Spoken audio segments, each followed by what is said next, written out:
Hey guys, what's going on? Welcome back to the Leading Edge Cricket Podcast. It's Rob, it's Rich, fresh off a week of not running on the pitch, Rich. Not any Correct. assault at football, not advocating it, but getting yourself ready for Wembley. Yes, yeah. I don't go on the hallowed turf. It's not the dumb World thing. famous city ground. It's not the dumb. No, do you know what? You do it, you enjoy it. There's always a few questionable folk in there, no matter where you are. So, hey, I'm not getting involved in that. We're talking cricket, Rob, but I'm looking forward to a trip to Wembley. I really am for next weekend. So you might be on. Good job there's no county championship next weekend, actually, because I was about to say you might be on your own for this pod again because of celebrations, commiserations, depends what it is. But I'm glad to be back this week, mate, after my little weekend in the woods last week. So, yeah, county cricket. Ready to roll. So we've basically got through 7 enthralling weeks. We've got the T20 Blast coming up in a little while. And I'm going to do a few plugins and a few thank yous here, actually. So, one, you can follow us on Twitter at Leading Edge Pod. We're always tweeting stats and stuff like that. We are in the game of TikTok. You can check us out on TikTok at Leading Edge Cricket Podcast. That, looking at Rich's shaking head, that may be my gig that's going on there. And also a shout out to Marcus and Leo, who have very kindly bought us a coffee as a way to say thanks for the podcast. So, cheers, boys. I've got a blank mug. Actually, I'm going to be honest again. There's still the tea bag in 25 minutes later of my Yorkshire tea, and I put the milk in first. And just a quick note: Rob's daughter's birthday yesterday, hence the nails. I keep forgetting about that. Yeah. But yeah, thank you very much. If anyone else wants to do that, there's a link down below. Buy me a coffee. / Leading Edge Podcast, I think it is. But guys, thank you very much. Love your work. New balls, please, Rich. A new batch of Duke's balls has arrived in the UK. There's been so much made from the coaches, the players. The ball is soft and the seam's soft and it's not proud. It's a really unproud seam. It needs work on self-confidence. They've bought in a new batch of balls to try and regulate batting being good in the country. What do you make of it? Well, we can't have that, can we? I mean, all these issues we've had over the years in county cricket, we can't have batsmen dominating red ball cricket this time of year. It's got to be the seamers, got to be the trundlers. If the balls are a bit dodgy, they need a bit of a replace, don't they? I was giddy the other day. I'm obviously not bowling anymore because of my dodgy knee, but it was a really dark red one we had on Saturday. Sweet. Little bit of a sticky pitch. Overhead bit, bit of something in the atmosphere. Dark red ball. What if I could just roll it back a few years and get a new knee? I would have loved it. Look, I don't know. I think we make a lot of stuff like this. I think the best thing we need to do with balls is just make sure we use ones that we struggle with overseas. Let's start introducing those, maybe. Oh, interesting call. Talking of overseas, Kiwis have been in action, Rich. Before we get into all 7 games of the 7th round of the County Championship before feels like a 7-week break. I just want to keep saying the number 7. Kiwis have been playing Sussex. They have, yes. Also, just so you know, Surrey have been hosting the Sri Lankan tourists as well. So a little bit of bonus content for you Red Bull tragics out there. I mean, Kiwis, you talk to me, Rob. This is your specialist subject. You are a native of Auckland. What's the local press saying? Are they excited? Are they all sat there watching Sussex? Newly acquired citizen of New Zealand as well over the last few weeks as well. Oh, that's great, bro. Oh, cheer, bro. I thought this was pretty good. I watched a bit of it. There was a bit of rain. There was a bit of cricket thrown on. The commentators were good. There was loads of Kiwis typing in, putting questions and saying, "Hey, I'm from Whanganui and I'm from Mount Maunganui," and the commentators were like, "Mount Nui." So that provided a little bit of entertainment. But what was better was watching Tom Latham and Will Young both retire not out, both scoring 50s in this game. Martin Bracewell, don't think he'll play in the test match, a little bit under the radar. He got 50. Tom Blundell, one of the greatest Tom Blundell stories, scored a century at Wellington at his home ground on test. I don't think it was test debut, but caught the bus home from the ground in his whites, absolutely legless after he'd scored that 100 on the end of day 5. So great cricketer. Colin de Grand home with a few runs. Kiwis looking really good. And I think they'll be pretty happy with the run out with the ball as well. Matt Henry, the South African destroyer this winter, he took 7 for against South Africa down in New Zealand. He picked up 2. Kyle Jamieson, not bad. Colin de Grand looking pretty good. And 10 for Ajaz Patel picking up a couple as well, Rich. Some good batting, though, from the English boys. Yeah. I mean, I'm kind of pleased a little bit for Sussex. Obviously, it's a young, relatively inexperienced team, isn't it? But you've got Ali Orr, 59 at the top of the order, and then Tom Haynes, 41. And Tom Haynes 41 off 56 deliveries. I'm a big proponent of moving Tom Haynes towards that England opener slot if required. Although saying that, we'll get onto it shortly. But we had a pretty positive outing this week for the England opener, who has been under pressure. But Tom Haynes, 41 of 56.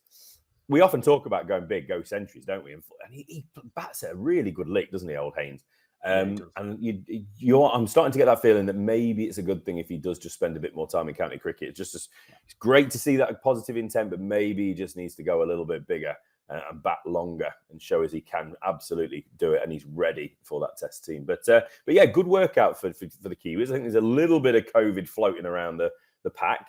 But they've got a pretty decent sized squad, and I'm sure things will all be straightened out. We've still got a good week or more, haven't we, before the first test? So I'm sure there's not many concerns in the squad, and it looks like a really positive workout. And I think that's all we need to say about the tourists. Now, I think it's time to get jumping in. Division 1, mate. Where are we starting? We're at, have I got this right? Wantage Road, Northants. We're Kent, Northamptonshire, Rob.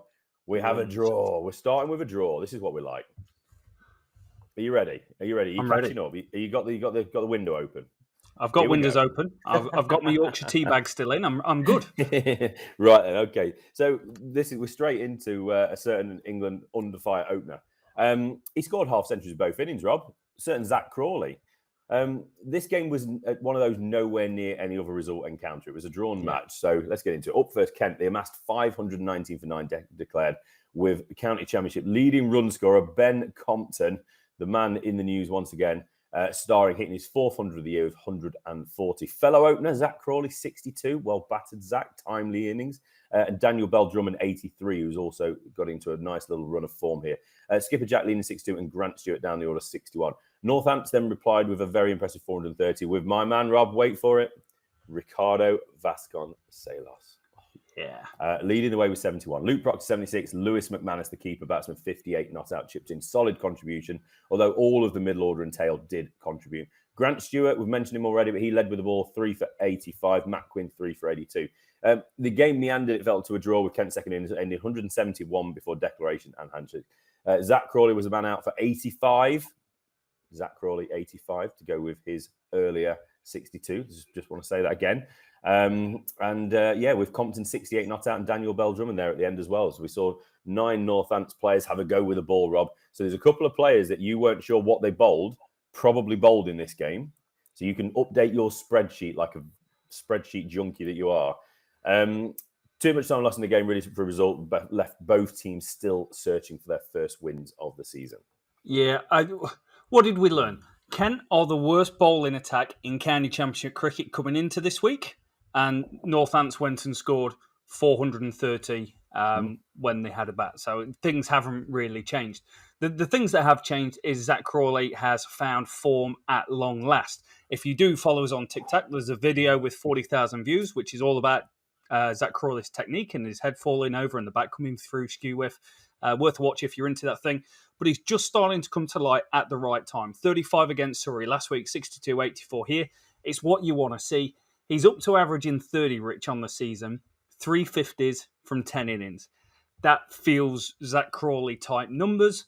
It's just taken him a while to get to this point. But the man of the hour, the man we should all be talking about is Ben Compton. 878 runs, ranks first in County Championship cricket, ranks first in the country. 109.75 average, ranks third. 40.56 strike rate, ranks 193rd. But 450s, ranks fourth. 4 centuries, ranks first. And 265 balls per dismissal, ranks number 1 in the country by an absolute country mile. He is the best thing since sliced bread, and sliced bread is pretty fantastic. So he's done wonders for that team this year. He's done wonders for himself. Mm-hmm. You know, he's a guy that's gone from not wanted anywhere, but not able to stabilise his position in the counties that he's been at previous. Now, all of a sudden, it's like, he could play for England. He could do it. And we'll do something on TikTok about his technique, but it's such a compact, solid technique. And he's so consistent. Time in, time out, mentally strong, mate. I am so impressed with what he's been able to go out there and do. And turning it around and going on Northants, mate, Vasconcelos looks exceptional. I managed to catch quite a bit of this live stream.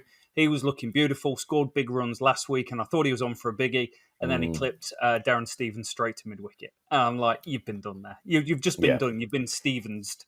He's not the first and he's not going to be the last, is he? So, yeah, just briefly talking on Compton, it's a really strange situation, isn't it? Because people are talking about him as an England opener, and I completely understand it when you look at the body of work this year. But the wider body of work, he's not really played much cricket. He's not really played much first-class cricket. This is very much in isolation this year. Is this an outlier? Is this just an extreme run of form over 7 games, 6-7 games? Or is this pointing to a future trajectory, easy for me to say, that might put him towards the England team? He was at Notts, wasn't he, for a year or two? And he looked okay, but he didn't look like he could score runs. And that's not, I'm saying he was dogged and refused to get the ball off the square. He just didn't look like he could bat long enough potentially or had enough in his locker to go on and score runs.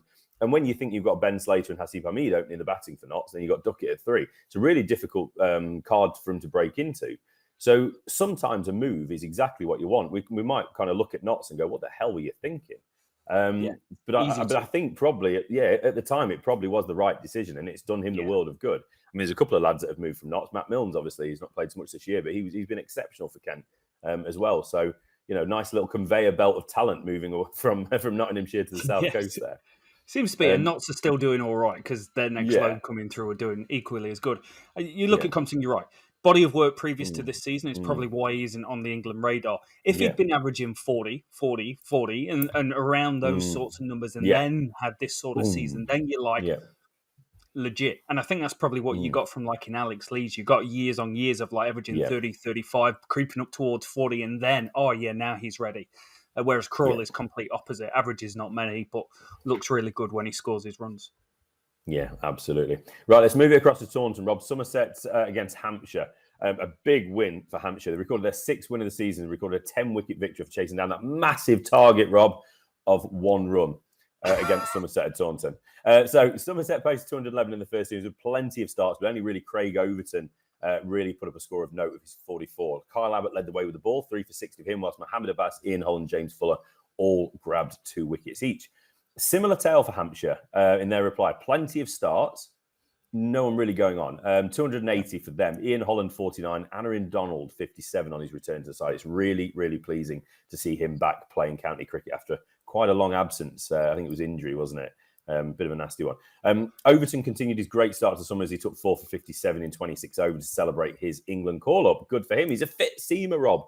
Is that why he was called up? Well, no, actually, he's playing pretty well as well. So we're doing all right. Aussie legend, Banana Muncher, as I always like to say, Peter Siddle also took 4 for 80. It was at this point in the game, though, the wheels well and truly fell off for Somerset as they was dismissed for, insert your word here. I'm going for poultry 69.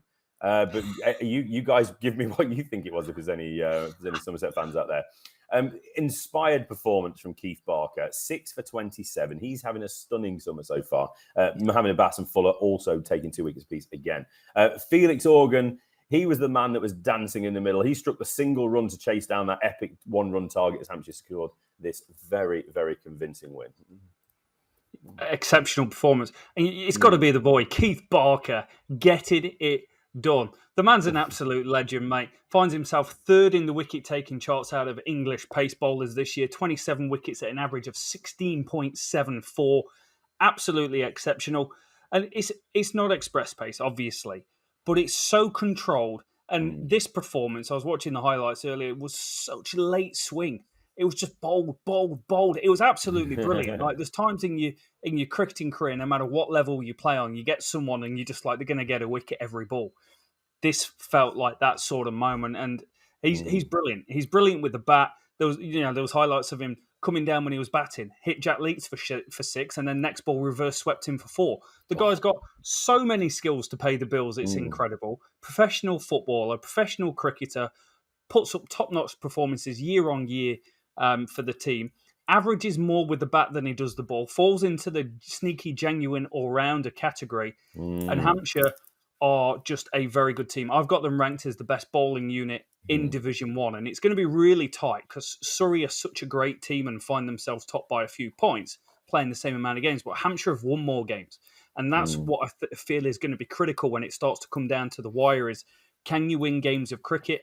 Hampshire are answering it and going, yeah, we're good enough with the bat, and our bowling is exceptional. We've got nothing to worry about there.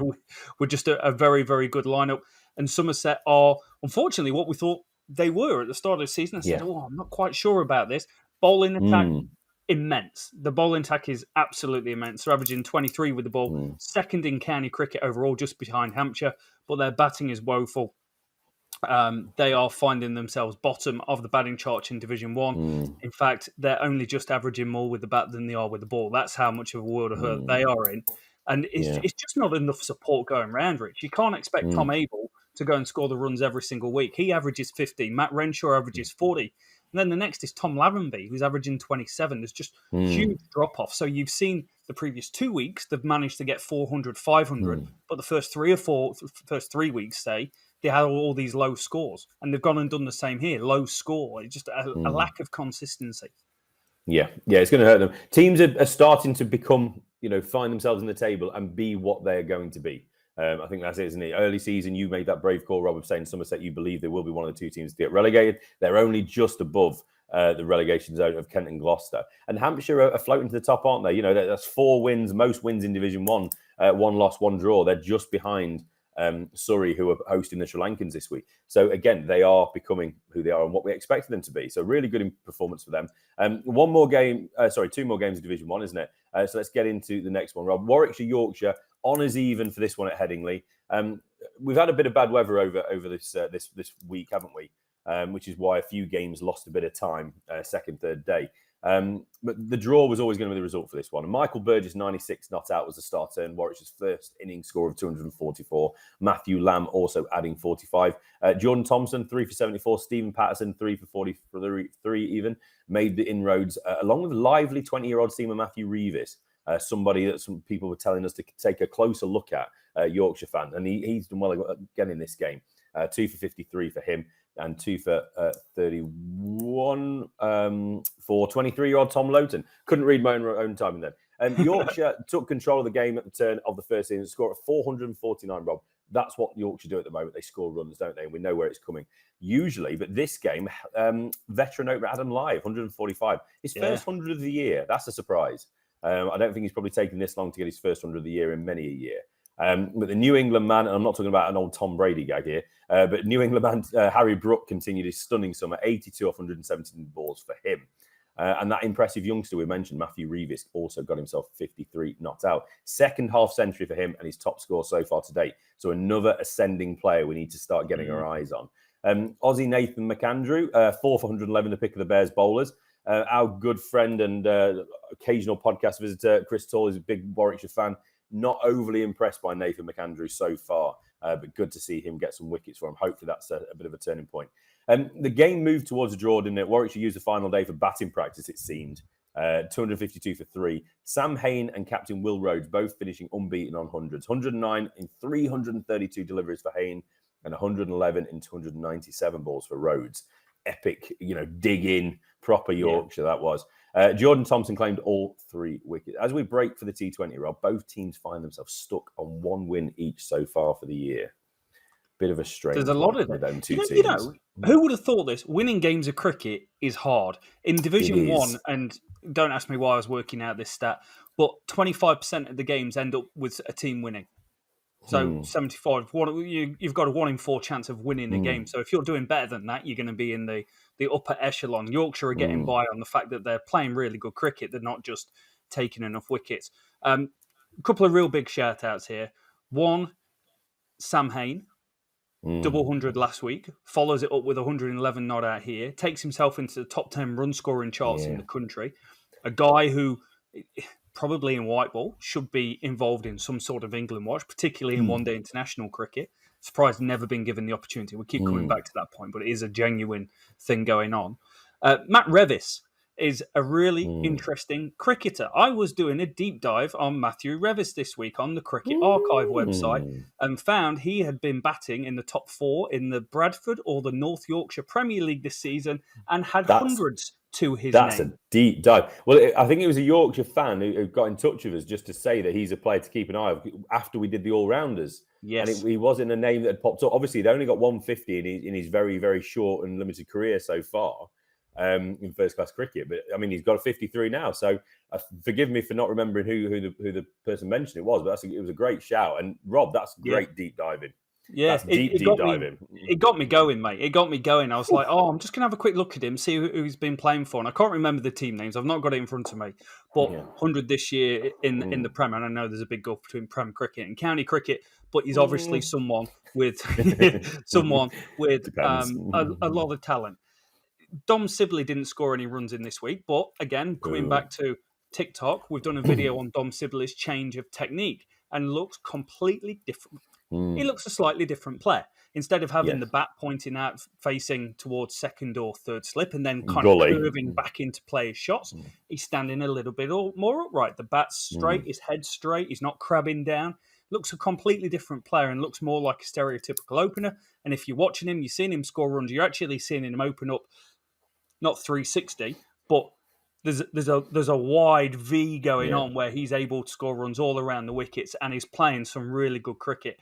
And we've spoken about it, so impressed. He turned down England, he went and worked on it, and you visibly can see what's going on. Because the points on the TikTok video go into, hey, when the bowler's releasing the ball, his hands were 1.5 yards outside his body at certain points, facing Shaheen Shah Afridi bowling 85 mile an hour. And then to get them back in and them try and play through straight, the timing and concentrate, like, just incredible. But he's made big changes, and I expect to see a big second half. Quick point on Sibley then. So at the time, I was a little bit disappointed that he made the decision not to go away with the Lions. Yeah. Could we maybe stir some trouble, whatever you want to call it, that maybe he wasn't able, whilst he was in that England setup, to make these changes? Maybe there were people pushing, not really encouraging these changes. It's clear that he had to do it. It was absolutely clear. So he's gone away and done that. So just by filling in the blanks, did he think that if he toured with England, he wouldn't be able to do that? Because he wasn't going to be playing much. It was going to be a lot of net sessions. So it was still an opportunity for him to work on technique.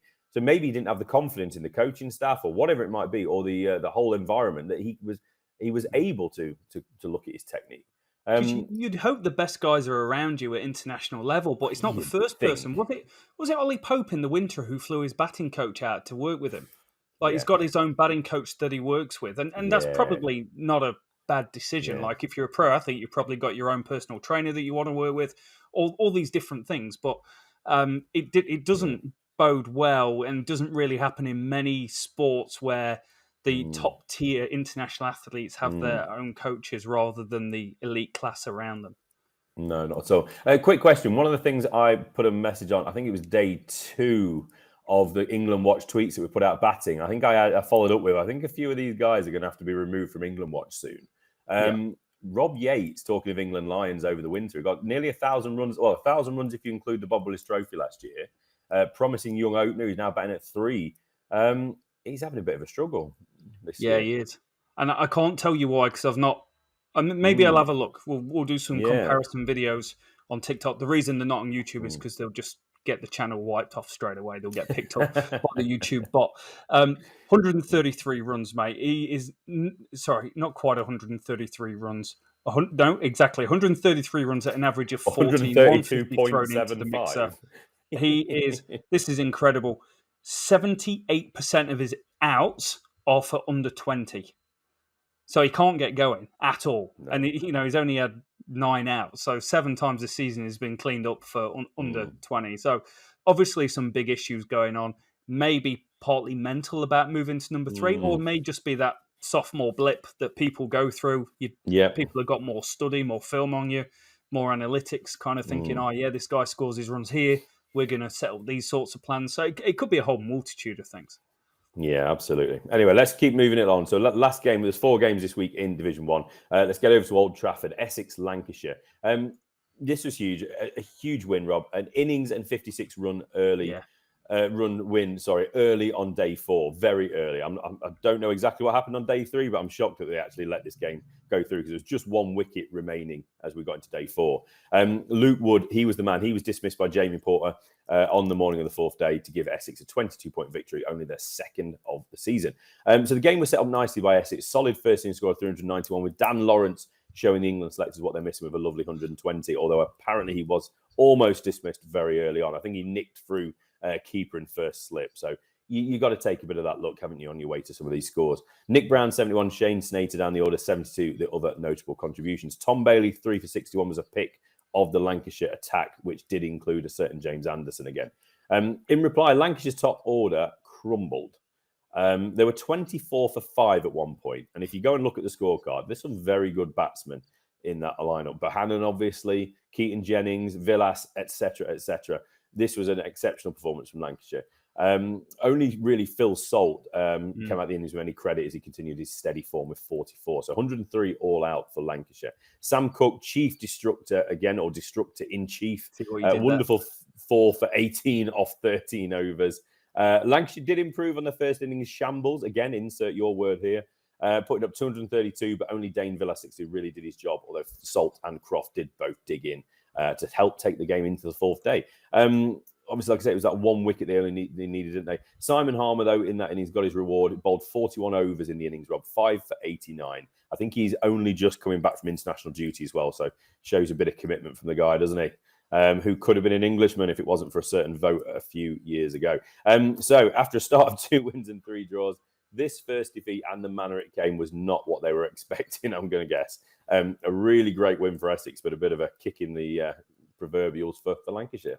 Yeah, I'm a bit shocked by this, mate. I looked at this and I went, Lancashire will probably win this game or it'll be a draw. But you got a lot out of it. And, you know, it comes with an asterisk of injury watch because Dan Lawrence at the end of day 3 or day 4, he was off for scans on his hamstring again, which is not good. So this is his first game back since week 1 or week 2 when he scored some runs.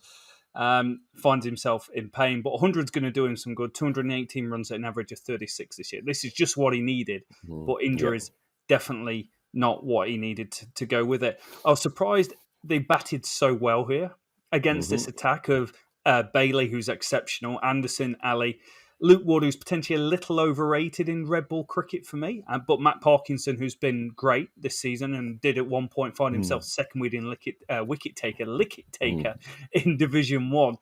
Different. With the bat, Sam Cook, Jamie Porter, brilliant. Sam Cook was absolutely superb. I looked more into the bowling speeds. He's bowling about 77, 78.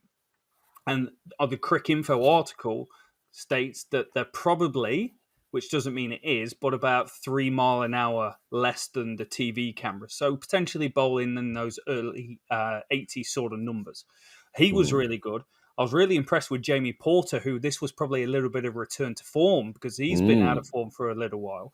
But the one Lancashire player that took note, and I got to see him bat quite a bit because he was batting at 10 p.m. New Zealand time, which is perfect for me, was Phil Salt. And he looked brilliant batting in that number 6. I'm double checking. Yeah, number 6 role for Lancashire. I thought he was exceptional. He looked really composed. It wasn't like frenetic opening T20 Phil Salt. It just looked like a really good county cricketer. 44 in the first knock, 31 in the second knock. You know, I would have loved it. If he came away with 250s from this, I would have been like, you deserve them. Because I actually thought he batted really, really well in what interestingly was probably the hardest week for batting that we've seen this whole entire county championship. Yeah, absolutely. It's really good to see Salt put himself forward, isn't it? He's somebody that, you know, he's white ball prowess. He could have gone off and got a contract somewhere, maybe. I don't know if he was IPL eligible or if anyone was interested in him, but he's got such talent, white ball, especially the shortest format, that it's really good that he's come over and he's basically made a decision. Obviously, there's been conversations over the winter of what he wants and where they see him. You know, made that move, didn't he, from Sussex not too long ago. But to show that maturity that he can be almost a different cricketer, batting in red ball, batting at 6, you know, that wicket keeper position. He's suddenly giving England another player in the depth chart that is there. And I don't even know if we included him. I think we did the keepers a little while ago, didn't we? So I can't remember now. But he's certainly somebody that's on the radar. And it was probably under the radar omission. But he's taken the gloves, mate. 7 innings this year, 311 runs, an average of 44, which is great. A strike rate of 64. Without going bonkers, a strike rate of 64 is pretty steady for him. I really like what I see. I think another year or so of playing this sort of role, then it becomes a different conversation. Like the back end of the year, he might have a better back end of the season, but really positive stuff. Yeah, it's almost a little bit of a Ben Compton conversation, isn't it? With Phil Salt, he's only just started doing it in this role, in this position. He was more of a top order batsman that got on with things, wasn't he? But now we're finding the role that could be the role that could get him forward into potentially red ball recognition at some point in the future. We will see. Right, let's get it over to Division 2, Rob. We can go through the tables at the end if you want to, just a quick mop up. So let's start with Durham against Middlesex at Lords. Big win again, Middlesex. They're flying high. Hugely impressive win. 6-wicket win. They knocked off 117 run target inside 20 overs on the final day to register the 4th win of the year. They remain unbeaten and sit atop of that Division 2 table after 6 games. So starting it off, an unbeaten 80 for Liam Travaskis, who's having a good year, was the big score for Durham. They put up a solid first innings, I think, 350. Ned Eckersley, 58, and England opener Alex Lees, 44. South African Keegan Peterson as well, 48. He's not quite got going consistently yet, has he? So it's good that he keeps chipping away. Toby Rowland Jones, 4 for 72. He's always on fire. Again, pick of the Middlesex bowlers, who've got quite an underrated attack. Perhaps it's probably a nice way of saying it. In reply, Middlesex put up an even better 422. Ex-England opener Sam Robson, once again looking good, hitting 84. Fellow opener Mark Stoneman, 41. But it was a tail that helped them put up the lead with Luke Holman, 41. Martin Anderson, 62. Good knock for him. An experienced gloveman, John Simpson's 41, all helping things out. England skipper Ben Stokes will be happy. He got 4 for 72. He's looked good with the bat, but ball he's not really got reward. So it's good to see him getting some wickets as well. He was ably supported by the evergreen Chris Rushworth's 3 for 60. Worth noting, there was no Matty Potts in this attack. You might be able to tell me in a minute, Rob, if that was just rest. He was celebrating his England call-up or something in between. Durham will be frustrated with the second innings performance over the bat as they were dismissed for 188. Not a awful score in isolation, but in the context of this game, not going to be enough, is it? Top order completely failed to fire. Only skipper Scott Borthwick showed real quality with his 60, although he was supported. Matt Salisbury, 45. Ben Rains down the order, 39, not out. But that man again, Toby Rowland-Jones, main man, 6 for 35, Rob, 10 for 107 in the game. What can't he do? Middlesex attacked the 170 run target with urgency and got over the line thanks to an unbeaten 39 from Peter Hanscom, alongside John Simpson's 21 not out. Just a quick word on Hanscom, the Aussie. He's had Australia A call-up, hasn't he? He came over on a 2-year deal. It was delayed for a year. He then came over last year and he had a pretty woeful year. But he was brought over as a batsman, obviously wanted runs, but he brought over as a captain as well and somebody to try and really steer that squad in the right direction, create the correct culture and all those positive things we talk about. And Middlesex sit at the top of the table now. It's clear he's got them playing in a very good way. It's nice for him to sign off with a few runs. It's not quite clicked for him as a batsman, a bit like in his little run in the Test side, isn't it? Yeah. But I think they'll kind of thank him and think positively of his time. Certainly this year, anyway, with Middlesex, he certainly helped them get back to some relevancy. Yeah, they were pretty poor last year, Middlesex, but this year, 1, topping the table, 2, winning games of cricket, and they're doing it off. They've got the 4th best batting in Division 2. So Division 2 is slightly different to Division 1, where the bat is king in Division 2. Lots of teams, 6 out of the 8 teams, averaging more than the league average. So exceptional stuff. But their bowling average is the 2nd best bowling attack in the league. They average 30 with the ball. They've done that through Shine Shah Afridi, Toby Rowland-Jones, rolling back the years. And someone said, what about Toby Rowland-Jones for England Watch? And it's fair to say that ship has sailed, unless there's a huge outbreak or people are dropping like flies with injuries, like they are at the moment, but more flies. We need more injuries. More injuries. We need more injuries. No, injuries on. Then maybe one day. But his speed's down. But what you're seeing is absolutely exceptional bowling. Yeah. You've got someone that called him into his fantasy team 5 minutes before kickoff when Matty Potts didn't have a game, and subsequently now finds himself 75th in the country after 7 rounds. Not bragging or anything, just look, I need to pick someone quickly. But I think Middlesex are really solid, mate. They're doing well with the bat. They're doing well with the ball. And it's a good time for them to have a break. If Hansom's gone and Afridi's gone, it feels like they've got the most out of what they've had in front of them, to be fair.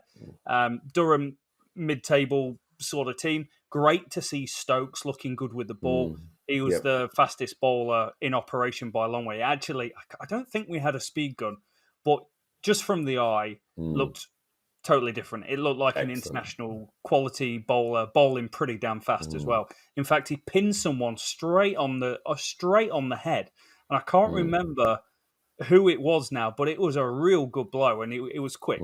It was quick, and we might see him at international level, see him bowl 85 and go, "Oh, it's not that quick."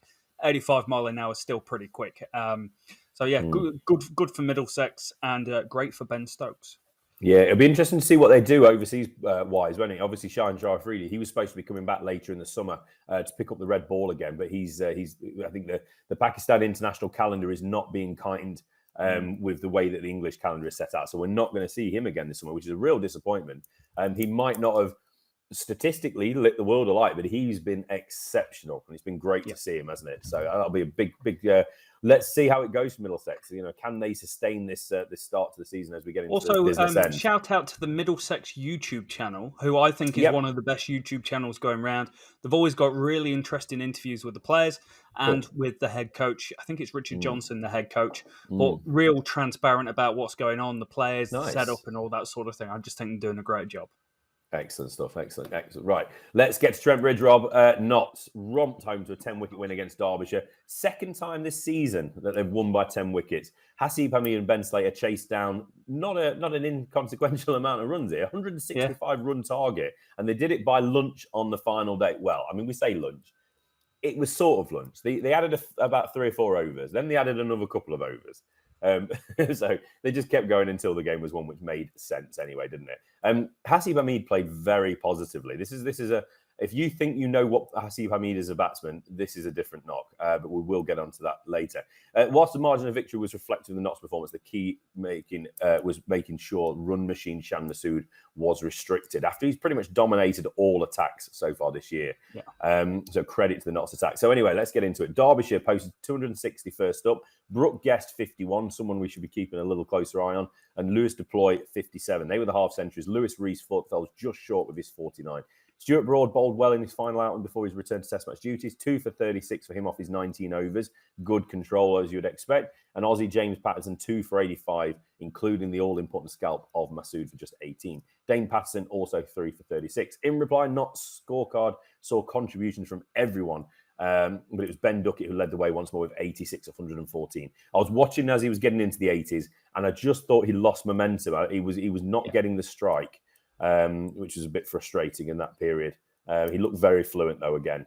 Ben Slater, 38, Joe Clark, 37, Lyndon James, 34, Tom Morse, 40, Patterson White, 39, all got going, but really nobody kicked on as Duckett did. Sam Connors, 4 for 93, and 19-year-old Nick Potts, 4 for 50, got the rewards with the ball for Derbyshire. The 98-run lead obviously was plenty as the Notts bowlers then dismissed Derbyshire for a similar score, 262, just 2 more runs this time around.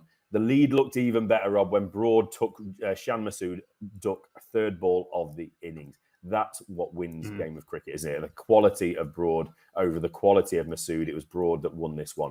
Madsen, 52. Alex Hughes, 49. And the impressive youngster Potts, 49. Jug avoidance. James Pattinson grabbed 3 for 59, while Dane Patterson 3 for 35 to set up the 165-run chase, which Notts made short work of. Slater hit the winning runs in his 64 not out to go alongside Hamid's impressive 93 off, I think, 97 deliveries. He had somewhere to be. He had a lunch reservation somewhere. He wanted to get it done. It would have been lovely for him to get the 100. He couldn't quite get there. Slater was holding back a bit until he smacked a quick 10 or 12 right near the end. So a 4th win of the year sees Notts sit second at the break, just behind Middlesex.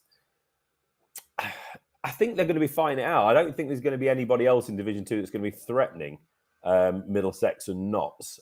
Tell me if I'm talking nonsense, but I think it's going to be those two going up, and it's just a case of who's going to sustain it and who's going to win it.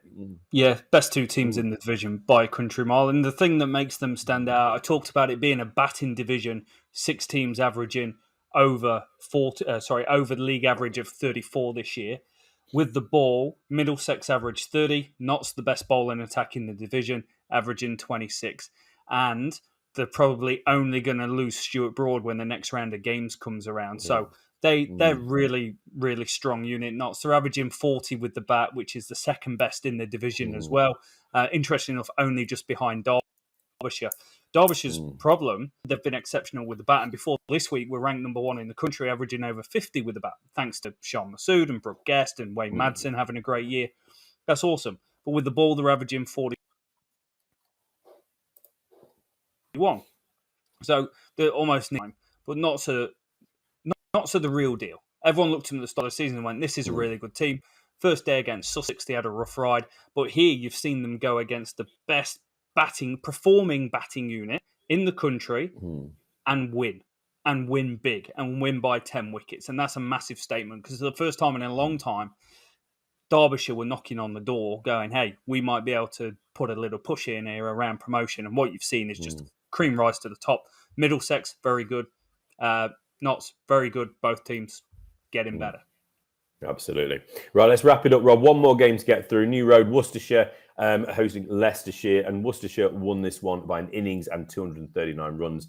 So it's got to say, Leicester's tough start to the season continued as they slipped their fourth defeat with this hammering from Worcestershire. A first innings 148 is not what was needed, but it could have been much worse as they were 98 for 9. So the tail did wag to get some respectability there for Leicestershire. With the ball, it was a real group effort from the pairs. Ed Barnard, 3 for 45, Charlie Morris, 2 for 31, and Dylan Pennington, 2 for 33. And a very impressive 2 for 15 off 11 for Matthew Waite in his first appearance this summer after he's arrived on loan from Yorkshire as well. Yorkshire do have some depth, don't they? Worcestershire did not want to miss out on this start and went about their business in style, amassing a wonderful 577 for 6 before the declaration came. Azhar Ali, a relatively slow start to the superstar. He exploded with a stunning 225, whilst Jack Haynes hit 127, his third consecutive century. Very, very impressive performance from the young man here. Brett D'Oliveira and Ben Cox also both recorded 50s. Wayne Mulder took 4 for 125 for Leicestershire. The Worcestershire attack, though, they got straight back into their work, didn't they? Bowled Leicestershire out for a slightly improved 170, though. Thanks to another good performance from Loney Matthew Waite, 4 for 35 for him, supported ably by Pennington's 3 for 30, Charlie Morris's 2 for 10 off 12, which was excellent. And really, this was just a superb all-round performance. I'm going to say a fantastic all-round performance and a second win of the year for Worcestershire. Notable inclusion for Leicestershire, though, under-19 star spinner Rayan Ahmed. Great to see him, the 17-year-old given the opportunity. Wicketless on his debut, but he's certainly in the one-to-watch category. He is. Unfortunately, he got a second ball as well, pulling. Quite an ambitious shot, I think it was. Not second ball, seventh ball, but it was pulling. Ambitious, I like that. Yeah, I was out ambitious. I was ambitiously trying to play forward defensive on Saturday, so I got stumped. It was ambitious forward defensive. That involved me with my head in the air trying to launch it across the side. No, I wish I had done. I may have done. Couple of points on this. Azhar Ali, you mentioned, you said he was Indian, Pakistani. I think there's a slip of the tongue going on there. No, I know said international superstar. In the YouTube comments section. I didn't say his country. I said international superstar. Oh, I thought I'm hearing things, mate. He was exceptional. He's an exceptional player. He's just got to 8,000 Test match runs over the course of this year, I think it was. So, what do you expect? But young Jack Haynes, I waxed lyrical about him last week. Rich, you weren't here. This is incredible. The guy's 21, 22 years old. He's gone back to back to back. 300 in 3 weeks for him. 526 runs, an average of 65. Absolutely insanely good run of form for young Jack Haynes. And I went down a rabbit hole on him and started looking at his cricket archive and his Premier League performances. And there was nothing there that shot out to me this year in terms of his performance, because he has played one game where he didn't get a big score. But incredible run of form for the young lad, looking excellent. And Leicestershire are just... I don't know. There's not many kind words to say about it. I've got them ranked as the worst batting unit in the country, averaging 22.86, and the 17th best bowling unit, averaging 50.45. They are bad, and I'm not quite sure how it's going to get any better anytime soon. The thing I do like around their selection, Rich, is you're not in the promotion run. That's for sure. You've lost 67% of the games you've played so far. What are you going to do? Right, we're going to try and work out what we've got for the future. Bring in Rayan Ahmed. They're playing Ben Mike a lot more. Ben Mike's got a lot of talent. He scored some runs the last few weeks. Good all-rounder. Ball over 80 mile an hour. You know, there's plenty of potential there. So I think that's where they've got to go. And you know what made me laugh? Kevin Peterson came out with his eyeballs when he saw Ben Stokes scoring his 161. Oh, we've got Kevin Peterson on the podcast again. I didn't even think about that. It just has to flow. He's just one of those guys. He's on my mind all the time. And also just behind my head as well. Apologies to everybody that has a distaste for Kevin Peterson like I do. Sorry, carry on. Worcestershire are kind of on the back end of that Ben Stokes innings. What we don't remember is actually they fought out a draw in that game. And what we don't see is that they've actually pumped themselves up to third in the table with 2 victories, 3 draws, and 1 loss. Not so for lost 1 game in that time. So they're actually doing okay for themselves, averaging 15 points per game. The the batting average is above the bowling average. The bowling average is about the 4th best in the division. They've actually got a pretty decent team, and that's with the likes of Jake Libby not really shining this year. He got runs last week, but hasn't really gone on. Ed Pollock's gone cold over the last few weeks after almost hitting a century before lunch one day. So I sneaky good team, under the radar sort of team, and maybe a team that over the course of the next 7 games or however many we're going to play could try and put a little push together. Yeah, absolutely. I mean, if I was a Worcestershire fan, I'd be taking a little bit of umbrage of how I've just described the way I see Division 2, in that I think, it's not so Middlesex's to go and run away with. Worcestershire are a really good team. And when I say team, I mean team. Yeah, they are. Every time they bowl, it seems like they're sharing the wickets out. Different players are making runs week in, week out, aren't they? D'Oliveira is obviously leading really well this year as captain. Jack Haynes, just got to say, his turn of form, he was playing against Notts, I think, a few weeks ago, and he was out for 49. He batted well in the first innings for 30 odd, and then he was out for 49, and he looked can't even say the word, it's too early. He looked very upset. That's a much easier word. And it just seems like he's just went, no, I'm not having that again. And he's just dug in and he's gone and got 3 centuries on the bounce. Good for him. 21-year-old. This is what we want. We want more and more players putting their hands up and saying, no, I'm a player. I don't care what age, I'm a player. And more power to him. I'm really, really pleased for him. He's got good bookends, mate. He's batting between Azhar Ali and Brett D'Oliveira. Like, that's such good influence in the middle. Absolutely. Yeah, big time. So Worcestershire have got a lot to be proud of. It'd be interesting to see if Derbyshire can sustain their great start to the season. They shocked a few people, but when you've got the likes of Shambasu doing what you're doing, it's to be expected. So we've said we've got Middlesex at the top of the table, 116, Notts 107. Leicestershire are propping it up on 42. Sussex are also winless as well, 53. And then obviously mid-table is mid-table. Just jumping on Division 1, Rob, and then you can pick the bones out of any of it if you want. Surrey, top of the table, 105. They've had all those England players around so far, haven't they? And it's what we expected from them if they are at full strength. Hampshire are just 3 points behind on 102 points. Yorkshire and Lancashire in 3rd and 4th, with Essex, Warwickshire next up. Gloucestershire, bottom of the table, 35, well adrift, and Kent, 53, just above them. Somerset, they've got 2 wins, but they're 3rd from bottom, Rob. But Northants are winless in 4th from bottom, 66 points. So it's Kent, Gloucestershire, Northants, all winless so far. Surrey are the only team who haven't been beaten in Division 1. Somerset's going to be an interesting one, mate, because they're down there. The batting's poor. It's the worst ranked unit in Division 1, which is the table we're looking at the moment, averaging 23. They average 23 with the ball, as I've said earlier, but they're going to lose Overton, and they might lose Overton for the majority of the summer. And I don't know how much of a test match has a crossover into the county championship fixtures at the moment, but potentially there is some. And their bowling is probably the thing that's going to stop them from getting relegated, because they can, as you can see, 1-2 lost 4. Sure, there's huge inconsistencies there, but they can win games of cricket, which is points and big points. So you can see them doing okay. Kent have just got to find a way of improving this bowling attack, mate. They are, I've spoken about it before, you've got to win games of cricket to stay in this division, really.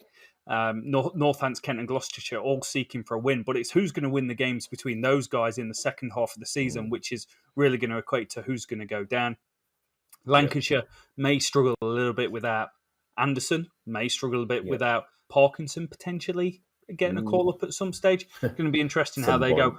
But I think Hampshire's the team, mate. They're not really going to lose a great deal. They're so strong with the ball, and the winning game. They've won 4 games. They've won 67% of the games, Rich. And like I said, in Division 1, only 25% of the games are ended in a result. So it's quite an incredible performance from them. What's your take on Division 1? I think it's starting to settle, isn't it? I think Surrey are. I don't want to say they're the surprise team, but I think the way some of these younger players, like the Jamie Smiths of this world, have performed so far this year. Start of the year, I would have been a bit concerned if they're losing Folkes and Pope. Pope is otherworldly, isn't he, in county cricket, red ball. But it suddenly gives an opportunity to some of these young players. And Jamie Smith, give him the gloves, replace Folkes, bat him at 4 or 5. He's had a double 100 this year. I just think this might be a blessing in disguise for Surrey and for English cricket. If some of these young players that are highly talented can get more of a job, more of a responsibility, and kick on. You know, Sam Curran's working his way back in and looking very, very good as an all-rounder. The bowling's being slowly increased, isn't it, for him? So I think Surrey can sustain, but they've got to get a few things go their way, and they've got to get some young players hit the ground running when those senior players aren't involved. So, yeah, I mean, Hampshire definitely looking good, but I think Surrey are looking even better than I expected. So it's going to be a really, really good, interesting, very good and interesting second half of the year. As you've turned the page to Division 1, I really do think we are where we are. Sussex, so many good young players, but they just can't seem to turn pockets of good performance within games into positive results. A draw seems to be their sort of their ceiling at the moment, doesn't it? And the mid-table, it could go anywhere, couldn't it? I think Worcestershire, Durham and Derbyshire all have got enough to threaten the top two. But I just don't think they've quite got enough. Or look at it from the other way, I think Middlesex and Nottinghamshire, Notts in particular, have just got too much. Notts are still without Jake Ball. Luke Fletcher's not playing this last game. Brett Hutton went off and played for Surrey against Sri Lanka because of the embarrassment of riches they've got in that bowling attack. Looking strong, looking really, really strong. They are, mate. Leicestershire's going to prop this up come the end of the season. I can't see that changing. Averaging 6.57 points per game. I think they've got the most wooden spoons. I could be speaking out of turn. The most wooden spoons in county championship history, I think, is Leicestershire and maybe Derbyshire. I need to wash my mouth out if I've got that wrong. Middlesex, Nottinghamshire, mate. They both won 4 games. They're the two best teams in that division with the bat and pretty much with the ball as well. I can't see it changing. The games that will change it is if Worcestershire win and Notts and Middlesex play each other and there's a result and one of them drops off in that. If Worcestershire can keep pace and play them at the right time, one of those two teams at the top at the right time, they could sneak it. But I think it's them and possibly only them. But I think that's going to do us. It's 52 minutes of County Championship Round 7 action, all done in the books. We're getting ready for the Vitality T20 Blast. And all that's left to say is thank you so much for watching, guys. I hope you've really appreciated it. We've really enjoyed the first 7 weeks of County Championship action. It's going to be sad on a Thursday night for me down in New Zealand at 10 p.m. having 8 tabs open and flicking between all the games because I want to see all these different guys bat. So thanks for watching. Love the support that's coming our way. We'll keep growing as a channel, and that's down to you guys subscribing, liking the videos, and commenting. All great for the algorithm. So have a good day. Have a good week. We'll be back in the middle of the week for the top 10 spinners in English cricket. We'll see you then.